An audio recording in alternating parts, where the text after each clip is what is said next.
Next topic है linear variable differential transformer. ये एक इंडक्टिव टाइप ट्रांसड्यूसर होता है। एलवीडीटी को हम लीनियर डिस्प्लेसमेंट ट्रांसड्यूसर या फिर लीनियर पोजीशन ट्रांसड्यूसर भी कहते हैं। ये हमारा सेल्फ इंडक्टेंस के प्रिंसिपल पे वर्क करता है, मतलब कि चेंज होगा जो सेल्फ इंडक्टेंस में उसके प्रिंसिपल पे वर्क करेगा। तो अगर इंडक्टिव ट्रांसड्यूसर की डेफिनेशन के अकॉर्डिंग हम देखें तो यहाँ पे जिस क्वांटिटी को आपको मेज़र करना है उस क्वांटिटी को हम क्या करेंगे, वेरी करेंगे। एंड उस क्वांटिटी को जब हम वेरी करेंगे उस क्वांटिटी में वेरिएशन की वजह से जो आपका सेल्फ इंडक्टेंस है वो वेरी करेगा। तो यहाँ पर जो इंडक्टेंस में वेरिएशन होगा उससे हम क्या करेंगे, आउटपुट को मेज़र करेंगे। तो यहाँ पर हम देखते हैं कि हमने दो कॉइल्स ली हुई हैं। एक हमारी क्या है, प्राइमरी कॉइल है एंड एक सेकेंडरी कॉइल है। सेकेंडरी कॉइल हमने यहाँ पर दो ली हुई हैं और उन दोनों ही सेकेंडरी कॉइल्स को हमने सीरीज़ में कनेक्ट कर दिया है। तो ये देखिए आपका ये जो सेकेंडरी कॉइल है, एक सेकेंडरी कॉइल ये है एंड दूसरी सेकेंडरी कॉइल ये है। इनको सीरीज़ में कनेक्ट करने का मतलब क्या है कि पहले वाले का जो लास्ट वाला टर्मिनल उसको जो आपका दूसरी वाइंडिंग है उसके एक टर्मिनल से कनेक्ट कर दिया जाए। इसका मतलब क्या है कि दोनों वाइंडिंग के एक टर्मिनल को अगर हम कनेक्ट कर दें तो वो आपस में सीरीज़ में कनेक्ट हो जाएंगे। तो हमने यहाँ पर बेसिकली वही किया है कि एक टर्मिनल हमने इसका लिया एंड एक टर्मिनल हमने इस वाइंडिंग का लिया एंड उन दोनों को ही क्या कर दिया, कनेक्ट कर दिया। तो उन दोनों को ही जब हमने कनेक्ट कर दिया तो ये आपका क्या हो गया, सीरीज़ में कनेक्ट हो गया।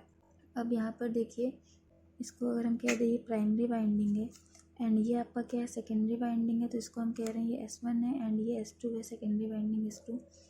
तो यहाँ पर आपका जो वोल्टेज इंड्यूस्ड होगा वो क्या होगा, यहाँ प्राइमरी में वोल्टेज इंड्यूस्ड होगा एंड सेकेंडरीज में भी वोल्टेज इंड्यूस्ड होगा। यहाँ पर जैसे ही हम प्राइमरी पर इनपुट वोल्टेज अप्लाई करेंगे तो यहाँ पर जब हमने इनपुट वोल्टेज अप्लाई किया, इस इनपुट वोल्टेज अप्लाई करने से यहाँ पर वोल्टेज इंड्यूस्ड होगा। यहाँ पर जो वोल्टेज इंड्यूस्ड होगा अगर हमने उसको E1 कहा एंड सेकेंडरी की S2 जो है आपकी, यहाँ पर जो वोल्टेज इंड्यूस्ड होगा अगर उसको हम E2 कह रहे हैं तो यहाँ पर देखिए आपका जो वोल्टेज इंड्यूस्ड होगा वो कुछ इस तरीके से होगा। या यहाँ से हम आउटपुट वोल्टेज फाइंड आउट कर सकते हैं। तो यहाँ से अगर हम E0 फाइंड आउट करें तो यहाँ से जो आपका आउटपुट वोल्टेज निकल के आएगा वो क्या निकल के आएगा, E0 माइनस का E1। और इसको हम कैसे देखेंगे, इसको हम ऐसे देखेंगे क्योंकि ये सीरीज़ में कनेक्टेड है। तो जैसे ही हम इसको ऐसे देखेंगे तो क्योंकि हम यहाँ पर सिंपली क्या लगा रहे हैं, अगर हम KVL लगा करके देखें तो यहाँ पर जब हम KVL लगाएंगे तो ये आपका क्या हो जाएगा, E0, फिर यहाँ पर क्या आ जाएगा माइनस, देन नेक्स्ट आपका क्या आएगा, क्योंकि सीरीज़ में कनेक्टेड है तो यहाँ पर नेक्स्ट आपका क्या आएगा, प्लस का E2 इज इक्वल टू 0। तो यहाँ से जो आपका आउटपुट वोल्टेज निकल के आएगा वो क्या निकल के आएगा, E0 is equal to E1 minus का E2। इसका मतलब क्या है कि जो आउटपुट वोल्टेज है वो क्या है, इन दोनों ही सेकेंडरीज में जो भी आपका वोल्टेज इंड्यूस्ड हुआ है उनका डिफरेंस आपको क्या दे रहा है, आउटपुट वोल्टेज दे रहा है। तो यहाँ पर जो आपके सेकेंडरीज हैं वो सीरीज़ में कनेक्ट हैं और हम कह सकते हैं कि ये दोनों एक दूसरे के अपोजिट में भी कनेक्ट हैं। तभी हमें आउटपुट कैसा मिल रहा है, यहाँ पर डिफरेंशियल आउटपुट मिल रहा है। इसीलिए जो LVDT का नाम है लीनियर वेरिएबल डिफरेंशियल ट्रांसफार्मर, यहाँ पर डिफरेंशियल वर्ड इसीलिए आ रहा है क्योंकि जो आपका आउटपुट वोल्टेज मिल रहा है वो डिफरेंस मिल रहा है। इन दोनों ही जो भी आपका इंड्यूस्ड हुआ है वोल्टेज उनमें डिफरेंस आपका दे रहा है आउटपुट वोल्टेज, इसीलिए हमने इसको डिफरेंशियल ट्रांसफार्मर कहा है। तो अब हमें यहाँ पर देखना है कि हमें आउटपुट वोल्टेज तो मिल गया है, हमें आउटपुट वोल्टेज जो मिला है वो क्या मिला है, डिफरेंस मिला है। अब हम देखेंगे कि हमारा जो वोल्टेज है उसमें वेरिएशन कैसे हो रहा है। तो वेरिएशन करने के लिए हम यहाँ पर एक कोर ले लेते हैं। हमने यहाँ पर एक कोर ली, अब इस कोर में हम क्या करेंगे, डिस्प्लेसमेंट अप्लाई करेंगे, या फिर हम कह सकते हैं कि हम यहाँ पर फोर्स अप्लाई कर रहे हैं। जिस भी क्वांटिटी को आपको मेज़र करना है आप उसको अप्लाई कीजिए, क्योंकि डेफिनेशन के अकॉर्डिंग हमने देखा है कि जिस क्वांटिटी को मेज़र करना है हमें उसे वेरी करना होगा। इसका मतलब क्या है कि अगर हम यहाँ पर डिस्प्लेसमेंट अप्लाई कर रहे हैं, अगर हमें डिस्प्लेसमेंट को मेज़र करना है तो हमें डिस्प्लेसमेंट को वेरी करना होगा। तो अगर हमने सपोज किया कि डिस्प्लेसमेंट हमने यहाँ पर x अप्लाई किया तो डिस्प्लेसमेंट हम यहाँ पर क्या करेंगे, वेरी कराएंगे। तो डिस्प्लेसमेंट वेरी कराने का मतलब क्या है कि जब हम डिस्प्लेसमेंट वेरी करेंगे तो ये जो आपका कोर है, कोर में क्या होगा, वेरिएशन होगा। तो सपोज़ कि आपका ये जो कोर है वो अभी सेंटर पर ही है। अगर हमारे यहाँ पर जो केसेस बनेंगे, अगर हम केस फर्स्ट कह रहे हैं, केस फर्स्ट में हम कह रहे हैं कि जो हमारा कोर है वो सेंटर पर ही है। जब हमारा कोर सेंटर पर ही है तो हम देख रहे हैं कि जो हमारा एयर गैप है वो क्या है, दोनों ही वाइंडिंग्स में कम है। इन दोनों के रिस्पेक्ट में अगर हम देखें तो एयर गैप हमारा कम है, तो यहाँ पर आपका जो फ्लक्स लिंक होगा वो ईजिली इन दोनों ही सर्किट्स में आपका क्या होगा, फ्लक्स लिंक होगा। उसकी वजह से आपको जो आउटपुट वोल्टेज मिलेगा, क्योंकि कोई भी वेरिएशन नहीं हो रहा है कोर में, तो कोई भी वेरिएशन कोर में नहीं हो रहा है, तो जो आपका आउटपुट वोल्टेज जनरेट होगा यहाँ पर उसमें कोई वेरिएशन नहीं होगा। तो यहाँ पर जो आउटपुट वोल्टेज जनरेट होकर के आएगा वो क्या आएगा, E1 is equal to E2। अगर E1 is equal to E2 होगा तो E1 is equal to E2 होने का मतलब क्या है कि जो आपको आउटपुट वोल्टेज मिलेगा वो ज़ीरो हो जाएगा, क्योंकि E1 is equal to E2 का मतलब क्या है कि यहाँ पर आपका डिफरेंस है। तो E1 इक्वल टू E2 आप पुट करेंगे तो यहाँ पर जो आपका आउटपुट वोल्टेज है वो ज़ीरो हो जाएगा। इसका मतलब क्या है कि आपने कोर को कहीं भी डिस्प्लेसमेंट नहीं दिया है, कोर अभी आपका क्या है, सेंटर पर ही है। उस केस में आपको आउटपुट वोल्टेज क्या मिल रहा है, ज़ीरो मिल रहा है। सो केस 1 के केस में जब कोर सेंटर पे था तो मैग्नेटिक फ्लक्स जो लिंक हो रहा था वो दोनों में ही सेम इक्वल लिंक हो रहा था। तो इक्वल लिंक होने की वजह से जो आपके वोल्टेजेस इंड्यूस्ड हुए थे वो दोनों वोल्टेज क्या थे, E1 एंड E2 दोनों ही इक्वल वोल्टेज हैं। इक्वल वोल्टेज होने की वजह से जो आपका आउटपुट वोल्टेज है वो क्या हो जाएगा, ज़ीरो हो जाएगा।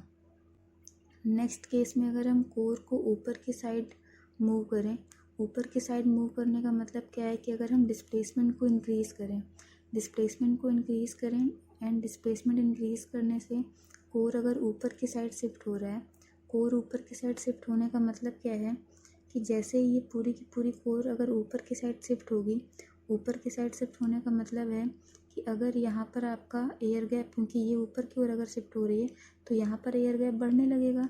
ये जो आपका सेकेंडरी S2 है, इस S2 के पास जो एयर गैप होगा वो बढ़ने लगेगा। इसका मतलब क्या है कि यहाँ पर आपका फ्लक्स बहुत ही कम लिंक कर पाएगा, क्योंकि एयर गैप यहाँ पर बढ़ गया है।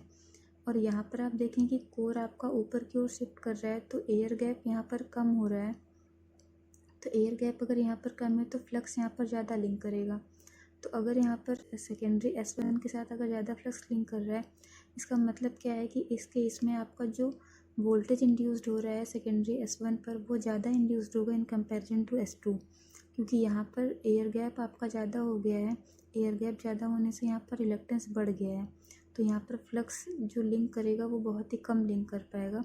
But in case of S1 यहाँ पर कोर आपका है, कोर यहाँ पर होने की वजह से एयर गैप कम हो गया है, रिलक्टेंस कम हो गया है, तो जो फ्लक्स लिंक करेगा वो ज़्यादा लिंक करेगा। तो इसकी वजह से जो वोल्टेज इंड्यूस्ड होगा E1 वो ज़्यादा होगा इन कंपैरिजन टू E2।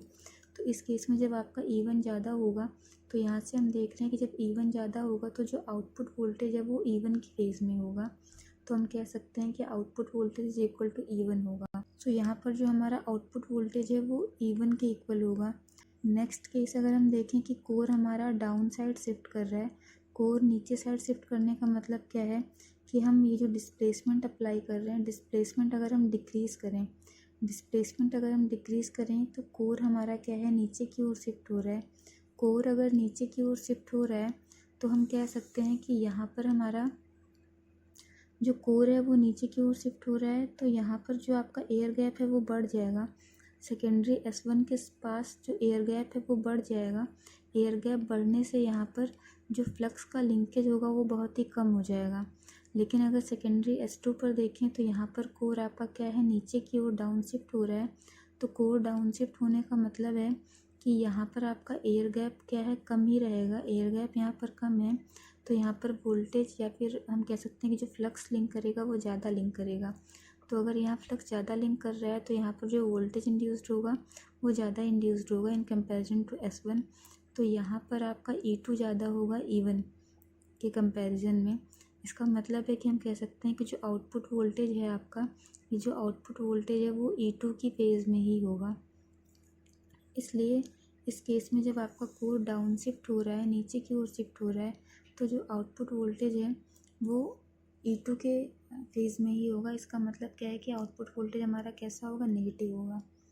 यहाँ पर अगर हम मैग्नीट्यूड नहीं ले रहे हैं तो हमारा नेगेटिव आउटपुट वोल्टेज आएगा, मतलब E2 जो है वो नेगेटिव रहेगा। लेकिन अगर हम मैग्नीट्यूड के फॉर्म में लेंगे तो ये जो माइनस साइन है वो हट जाएगा, तो जो आपका आउटपुट वोल्टेज है वो कैसा हो जाएगा, पॉजिटिव हो जाएगा। अब अगर हम इसका ग्राफ ड्रॉ करें तो यहाँ पर अगर हम differential output voltage E0 and displacement x के बीच में, तो यहाँ पर हमने क्या किया है, डिस्प्लेसमेंट को वेरी किया है। एक बार हम डिस्प्लेसमेंट को इंक्रीज़ कर रहे हैं एंड एक बार डिस्प्लेसमेंट को डिक्रीज़ कर रहे हैं। तो प्लस x का मतलब क्या है कि डिस्प्लेसमेंट को हम इंक्रीज़ कर रहे हैं एंड माइनस x का मतलब क्या है कि डिस्प्लेसमेंट को हम डिक्रीज़ कर रहे हैं। तो डिस्प्लेसमेंट को इंक्रीज़ करने से डिफरेंशियल आउटपुट वोल्टेज में क्या वेरिएशन आएगा एंड डिस्प्लेसमेंट को डिक्रीज़ करने से डिफरेंशियल आउटपुट वोल्टेज में क्या वेरिएशन होगा। तो हम इस ग्राफ से अगर देखें, हम स्टेटस पहले ही फाइंड आउट कर चुके हैं। तो यहाँ पर जब हमारा डिस्प्लेसमेंट हमने अप्लाई नहीं किया था, कोर सेंटर पे ही था, तो हमारा आउटपुट वोल्टेज क्या था, ज़ीरो था। तो यहाँ पर आउटपुट वोल्टेज देखिए ज़ीरो है जब हमने कोई भी डिस्प्लेसमेंट अप्लाई नहीं किया, मतलब डिस्प्लेसमेंट ज़ीरो है उस केस में। नेक्स्ट अगर हम डिस्प्लेसमेंट इंक्रीज़ करते हैं, डिस्प्लेसमेंट अगर हम इंक्रीज़ कर रहे हैं, जब हमने डिस्प्लेसमेंट को इंक्रीज़ किया था तो हमारा कोर जो था वो ऊपर की साइड शिफ्ट हो रहा था। कोर जब हमारा ऊपर की साइड शिफ्ट हो रहा था तो हमारा जो आउटपुट वोल्टेज था वो +E1 था। तो यहाँ पर आपका जो आउटपुट वोल्टेज है वो क्या है, +E1 है। अब हम इसको ऐसे क्यों ड्रॉ कर रहे हैं, क्योंकि यहाँ पर हम देख रहे हैं कि जो आउटपुट वोल्टेज और जो इंड्यूस्ड वोल्टेज है उसमें हम लीनियर रिलेशनशिप देख रहे हैं कि जितना हमारा आउटपुट वोल्टेज में वेरिएशन होगा उतना हमारा E1 में वेरिएशन होगा। या हम कह सकते हैं कि जिस तरीके से हम डिस्प्लेसमेंट को क्या करेंगे, वेरी कराएंगे, उसी के अकॉर्डिंग हमारा आउटपुट वोल्टेज में वेरिएशन होगा। और ये जो आउटपुट वोल्टेज है वो किसके प्रोपोर्शनल है, E1 के प्रोपोर्शनल है। तो यहाँ पर डिस्प्लेसमेंट हम इंक्रीज़ कर रहे हैं, डिस्प्लेसमेंट इंक्रीज़ करने से आउटपुट वोल्टेज हम यहाँ पर देख रहे हैं इंक्रीज़ कर रहा है in the form of E1। तो इसलिए हमने इसको ऐसे ड्रॉ किया हुआ है कि हम डिस्प्लेसमेंट बढ़ा रहे हैं तो हमारा जो आउटपुट वोल्टेज है वो इंक्रीज़ कर रहा है, या फिर हम कह सकते हैं कि हमारा E1 इंक्रीज़ कर रहा है, क्योंकि आउटपुट वोल्टेज जो आपका डिफरेंशियल आउटपुट वोल्टेज है और E1 क्या है वो यहाँ पर लीनियर रिलेशनशिप दिखा रहे हैं।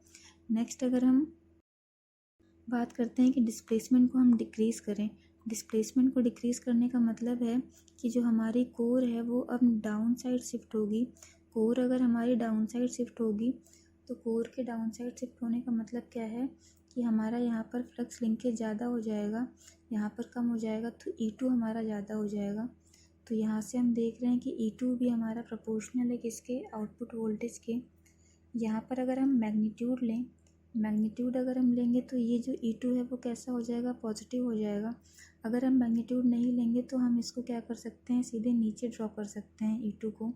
लेकिन अगर हम मैग्नीट्यूड ले रहे हैं, मॉड ले रहे हैं, तो मॉड लेने से क्या होगा, ये आपका जो माइनस है माइनस साइन हट जाएगा, तो हम इसको ऊपर ड्रॉ करेंगे। तो अगर हम सपोज़ करते हैं कि अगर हम मॉड वैल्यू ले रहे हैं, हम यहाँ पर मॉड वैल्यू ले रहे हैं आउटपुट वोल्टेज की, अगर हम मॉड वैल्यू लेंगे तो मॉड वैल्यू लेने से जो आपका ये माइनस साइन है वो हट जाएगा। तो अब जब माइनस साइन हट जाएगा तो डिस्प्लेसमेंट डिक्रीज़ करने से जो आपका आउटपुट वोल्टेज है वो क्या करेगा, इसी के प्रोपोर्शनल में डिक्रीज़ करेगा। तो आपका ये क्या हो जाएगा, ये आपका E2 हो जाएगा। हम यहाँ पर मॉड वैल्यू ले रहे हैं, ये आपका क्या है, मॉड वैल्यू है। अगर हम इनको मॉड वैल्यू में कर दें तो मॉड वैल्यू में करेंगे तो ये जो माइनस साइन है वो हट जाएगा। अगर हम मॉड वैल्यू नहीं लेते हैं तो आपका ये जो E2 है वो नीचे ड्रॉ होगा, मतलब नेगेटिव साइड ड्रॉ होगा। लेकिन हमने यहाँ पर मॉड वैल्यू ली है, मॉड वैल्यू का केस लिया है, इसलिए आपका जो E2 है वो पॉजिटिव हो जाएगा, इसलिए इसको ऊपर ड्रॉ किया है। आप इसको नीचे भी ड्रॉ कर सकते हैं जब आप इसको मॉड वैल्यू में नहीं लेंगे। तो ये आपका क्या है, ग्राफ है डिस्प्लेसमेंट एंड जो डिफरेंशियल आउटपुट वोल्टेज है उनके बीच में। तो यहाँ पर आप इसको मॉड वैल्यू कर लीजिए जिससे कि कन्फ्यूज़न ना रहे। तो आपका मॉड वैल्यू होने की वजह से ये E2 है वो पॉजिटिव हो जाएगा, मतलब माइनस साइन आपका हट जाएगा। LVDT के मेरिट्स क्या होते हैं, फर्स्ट मेरिट है कि इसमें जो आउटपुट वोल्टेज है, जो differential output voltage and displacement के बीच में जो रिलेशनशिप होता है वो कैसा होता है, वो लीनियर होता है।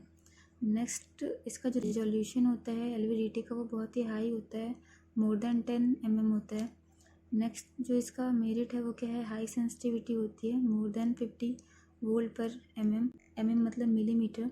नेक्स्ट है आपका लाइट वेट होता है एंड स्मॉल साइज़ का होता है LVDT, एंड इसमें हिस्टैरिसीस लॉसेस भी आपके क्या होते हैं, बहुत ही कम होते हैं। अगर इनकी डीमेरिट्स की बात करें तो डीमेरिट LVDT के केस में हमें शील्डिंग की ज़रूरत होती है। शील्डिंग की ज़रूरत हमें क्यों होती है? क्योंकि जो हमारे एलवीडीटी होते हैं वो एक्सटर्नल मैग्नेटिक फील्ड से क्या हो जाते हैं, अफेक्टेड हो जाते हैं। एक्सटर्नल मैग्नेटिक फील्ड से अफेक्टेड होने का मतलब क्या है कि एक्स्ट्रा मैग्नेटिक फील्ड से अफेक्टेड हो जाते हैं, जिसकी वजह से हमारा मेज़रमेंट में या फिर कैलिब्रेशन में एरर प्रोड्यूस हो जाती है। तो ये क्या है कि ये एक डीमेरिट है कि आपका यहाँ पर एक्स्ट्रा मैग्नेटिक फील्ड की वजह से एरर प्रोड्यूस हो रही है। अगर हम शील्डिंग प्रोवाइड नहीं करेंगे, शील्डिंग का मतलब क्या है, प्रोटेक्शन। अगर हम शील्डिंग प्रोवाइड नहीं करेंगे तो यहाँ पर एरर प्रोड्यूस हो जाएगी एलवीडीटी के केस में। तो ये क्या है, इसका एक डीमेरिट है। नेक्स्ट क्या है कि अगर हम डिस्प्लेसमेंट अप्लाई करते हैं एलवीडीटी पर, डिस्प्लेसमेंट अप्लाई करने से हमारा वाइब्रेशन जनरेट होता है।